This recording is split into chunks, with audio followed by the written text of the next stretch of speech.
বিশ্ব সংবাদে আপনাকে স্বাগত। শুরুতেই জানাবো হাতে পাওয়া সর্বশেষ আন্তর্জাতিক সংবাদের শিরোনাম, পরে বিস্তারিত।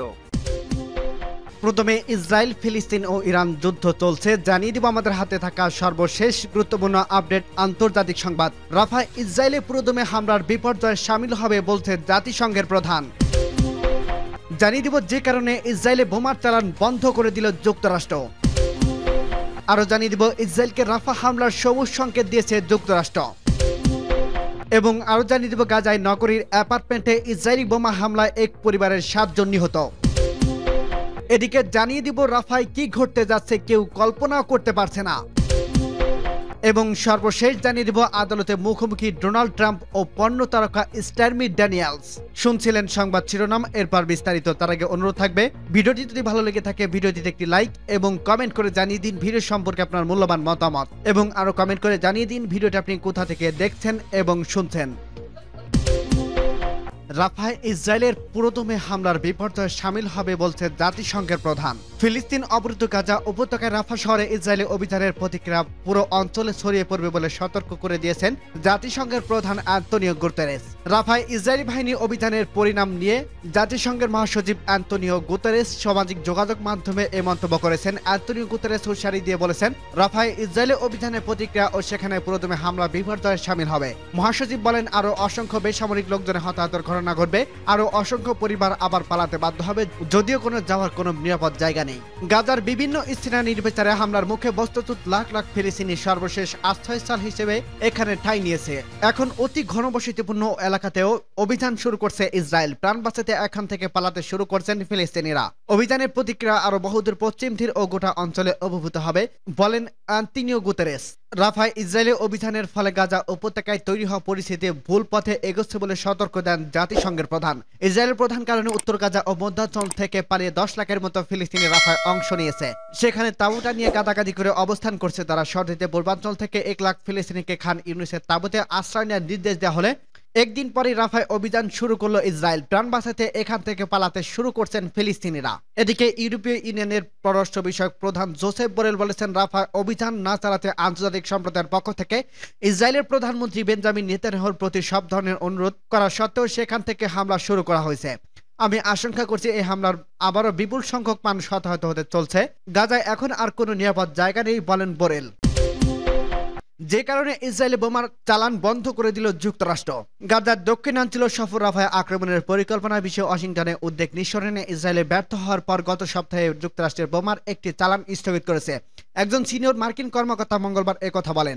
নাম প্রকাশে অনিচ্ছুক প্রেসিডেন্ট জো বাইডেন প্রশাসনে এক জ্যেষ্ঠ কর্মকর্তা এ তথ্য জানিয়ে বলেছেন, আমরা গত সপ্তাহে অস্ত্রের একটি চালান স্থগিত করেছি। এতে 1800টি এবং 2000 পাউন্ড 907 কেজি ওজনের এবং 500 পাউন্ড 226 কেজি ওজনের 1007টি বোমা রয়েছে। কর্মকর্তা বলেন, আমরা কিভাবে এই চালান নিয়ে এগিয়ে যাব সে বিষয়ে চূড়ান্ত সিদ্ধান্ত নেয়নি। ওয়াশিংটনের বিরোধিতা সত্ত্বেও ইসরায়েল যখন রাফাতে একটি বড় স্থল অভিযানের দ্বারপ্রান্তে, তখন বাইডেন প্রশাসন এই সিদ্ধান্ত নিয়েছে। মার্কিন কর্মকর্তা বলেন, ইসরায়েল ও মার্কিন কর্মকর্তার বিকল্প নিয়ে আলোচনা করেছিলেন, তবে এই আলোচনা চলছে এবং আমাদের উদ্বেগগুলো পুরোপুরি সমাধান করেনি। তিনি বলেন, যেহেতু ইসরায়েলি নেতারা এই ধরনের অভিযানের বিষয়ে সিদ্ধান্ত দিতে এগিয়ে যাচ্ছে না বলে মনে করা হচ্ছে, সে কারণে আমরা বিশেষ অস্ত্রের প্রস্তাবটি চালান স্থানান্তরের বিষয় সমাধানের পর্যালোচনা করতে শুরু করছি।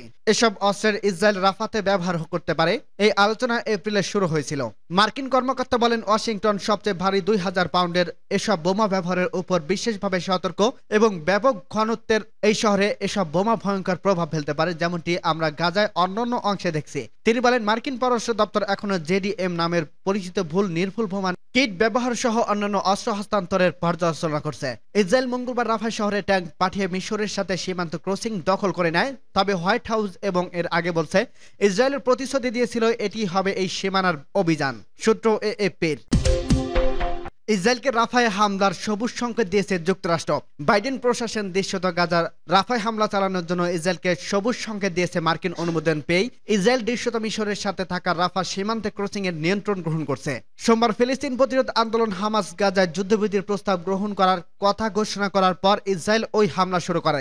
ইসরায়েল বলছে যুদ্ধবিরতির ব্যাপারে তাদের মূল দাবিগুলো এখনো মানা হয়নি, আর হামাস বলছে তারা অনেক ছাড় দিয়েছে। ইসরায়েল যদি হামলা অব্যাহত রাখে তবে তারা যুদ্ধবিরতি আলোচনা থেকে সরে যাবে। হবে। বাইডেন প্রশাসনের মুখপাত্ররা বলছে ইসরায়েল রাফা অভিযান বৈধ, তবে তারা হুঁশিয়ারি উচ্চারণ করে বলেছেন যে হামলার ব্যাপ্তি যদি বেড়ে যায় এবং তা যদি গাজায় ত্রাণ সহায়তা পাঠানোর কাজে বাধার সৃষ্টি করে তবে এই মূল্যায়ন বদলে যাবে। হোয়াইট হাউসের ন্যাশনাল সিকিউরিটি কাউন্সিলের মুখপাত্র জন কিবরি সাংবাদিকদের বলেন, ইসরায়েলি কর্মকর্তারা আমাদের যা বলছে তা হলো গত রাতের এই অভিযান ছিল সীমিত। এর লক্ষ্য ছিল হামাসের অস্ত্র চোরাচালান এবং তহবিলের সংগ্রহের সক্ষমতা ছিন্ন করা। পৃথক এক সংবাদ সম্মেলনে মার্কিন পররাষ্ট্র দপ্তরের মুখপাত্র ম্যাথিউ মিলার বলেন, এখন পর্যন্ত মনে হচ্ছে এটি একটি সীমিত অভিযান, তবে এরপর কি হবে তার উপর অনেক কিছু নির্ভর করছে। তিনি বলেন, আমরা স্পষ্ট করে বলছি যে আমরা বড় ধরনের সামরিক অভিযান দেখতে চাই না, এটিকে বড় সামরিক অভিযানের সূচনা বলা যেতে পারে। তিনি বলেন, ইসরায়েল একটি কথা খুবই সত্য, তা হলো হামাস এখনো রাফায় গাজার দিকটি নিয়ন্ত্রণ করছে।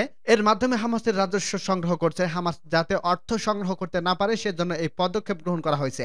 ইসরায়েল মঙ্গলবার সকালে রাফা ক্রসিং এর নিয়ন্ত্রণ গ্রহণ করছে। এর ফলে সেখান থেকে ত্রাণ সরবরাহ বন্ধ হয়ে যায়, অথচ এটি হলো গাজায় ত্রাণ সরবরাহের প্রধান পথ। সূত্র টাইমস অব ইসরায়েল। গাজার নগরী অ্যাপার্টমেন্ট ইসরায়েলি বোমা হামলায় এক পরিবারের 7 জন নিহত। ফিলিস্তিন অবরুদ্ধ গাজা উপত্যকায় গাজা নগরী একটি অ্যাপার্টমেন্টে কমপ্লেক্সে আজ বুধবার বোমা হামলা চালিয়েছে ইসরায়েলি বাহিনী। এই হামলায় 7 জন নিহত হয়েছে। ফিলিস্তিনের বার্তা সংস্থা ওয়াফার নিউজ এ তথ্য জানিয়েছে। অ্যাপার্টমেন্ট ভবনটি গাজা নগরীর পূর্ব দিকের জেতুইন এলাকায় অবস্থিত। ওয়াফার খবরে বলা হয়েছে, হামলার একটি পরিবারের 7 জন নিহত হয়েছে। নিহত ব্যক্তিদের মধ্যে আছেন স্বামী, স্ত্রী ও তাদের 5 সন্তান। এদিকে দক্ষিণ গাজার রাফা শহরে একটি মোটরসাইকেল নিশানা করে বোমা হামলা চালিয়েছে ইসরায়েলি বাহিনী। এ হামলায় 2 ব্যক্তি নিহত হয়েছে, আহত হয়েছে কয়েকজন। হামলার ঘটনা ঘটছে সালাহ আল দিন গেট এলাকায়। বার্তা সংস্থা এএপির খবরে বলা হয়েছে, রাফা স্থল অভিযান শুরু করছে ইসরায়েল। গতকাল মঙ্গলবার মিশরীয় সীমান্তবর্তী রাফা ক্রসিং এর ফিলিস্তিনের অংশ নিয়ন্ত্রণে নিয়েছে ইসরায়েলি বাহিনী। গাজা স্বাস্থ্য মন্ত্রণালয়ের তথ্য মতে গত 7 অক্টোবর থেকে ইসরায়েলি বাহিনীর হামলায় গাজায় প্রায় 34,800 ফিলিস্তিনি নিহত হয়েছে। নিহত মানুষের 70 ভাগই নারী ও শিশু। রাফায় কি ঘটতে যাচ্ছে কেউ কল্পনাও করতে পারছে না। যুক্তরাষ্ট্রের মিশিগানে একটি ফিলিস্তিন বিরোধী সমাবেশে থেকে স্লোগান দেওয়া হয়েছে, রাফা রাফা আমরা এখন আসছি। যুক্তরাষ্ট্র ও পশ্চিম দেশগুলোর সংবাদ মাধ্যম এখন বিশ্ববিদ্যালয়গুলোর ক্রমবর্ধমান আন্দোলন নিয়ে হুমকি খেয়ে পড়ছে। শুধু যুক্তরাষ্ট্র নয়, ইউরোপের বিশ্ববিদ্যালয়গুলোতে আন্দোলনের ঢেউ আশ্রে পড়ছে। সংবাদ মাধ্যমের শিরোনাম ভরে উঠছে প্রতিবাদ, প্রতিবাদকারীদের উদ্দেশ্য পাল্টা প্রতিবাদ, পুলিশের কর্মকাণ্ড। এসব বিতর্ক নিয়ে বিবেচনা বিশ্লেষকরা যেন খুব আরাম করে ভুলে যাচ্ছেন এসব ঘটনা আসলে কি কারণে ঘটছে। বাস্তব গল্পটা গাজার মাটিতেই ঘটে চলছে, বাদবাকি যা কিছুই সবটাই পার্শ্বগল্প। কিছু গণহত্যার সমর্থক অনেক গোষ্ঠীর এই পার্শ্বগল্পের উপরই মূল্য দৃষ্টিতে আটকে রাখতে চান। বাস্তব গল্পটা সেই সমাজে, সেখানে আর কোনো বিশ্ববিদ্যালয় নেই। গাজার সবকটি বিশ্ববিদ্যালয় ধ্বংস করে দিয়েছে ইসরায়েল। গল্পটা সেই সমাজের যেখানে মানুষের ভবিষ্যৎ ও জীবনের মৌলিক সান্ত্বনাটুকু ঝুঁকিতে।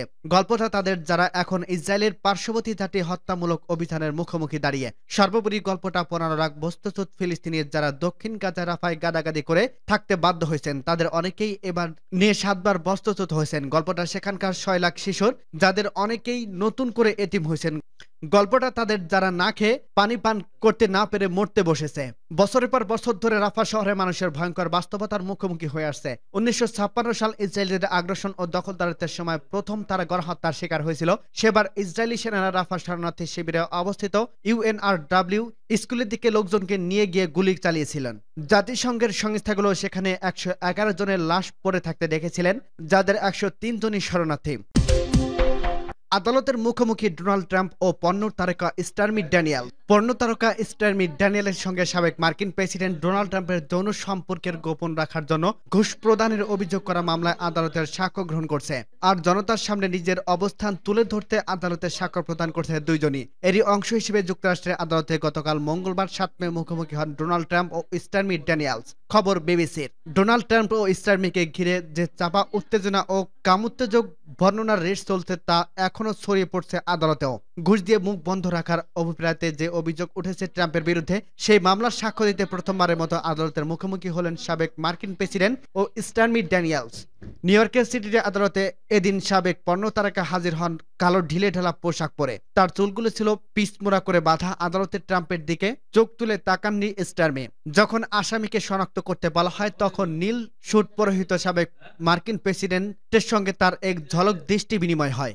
স্টর্মি ড্যানিয়েলস আদালতে বেশিরভাগ সময় কাটিয়েছেন ট্রাম্পের সঙ্গে তার যৌন সম্পর্কের ঘটনা তুলে ধরে এই মামলার মূল আকর্ষণ হিসেবে দেখা হয়েছে। এ সময় তাকে আইনজীবীদের করা আপত্তিকর বেশ কিছু প্রশ্নের মুখোমুখি হতে হয়। হয়। ডোনাল্ড ট্রাম্পকে তার ব্যবসায়িক কর্মকাণ্ডের মিথ্যা তথ্য দেওয়ার জন্য 34টি অভিযোগের মুখোমুখি হতে হচ্ছে। আর এসব অভিযোগের মূলে রয়েছে এই পণ্য তারকাকে $1,30,000 প্রদানের বিনিময়ে তার মুখ বন্ধ রাখার চেষ্টা করা।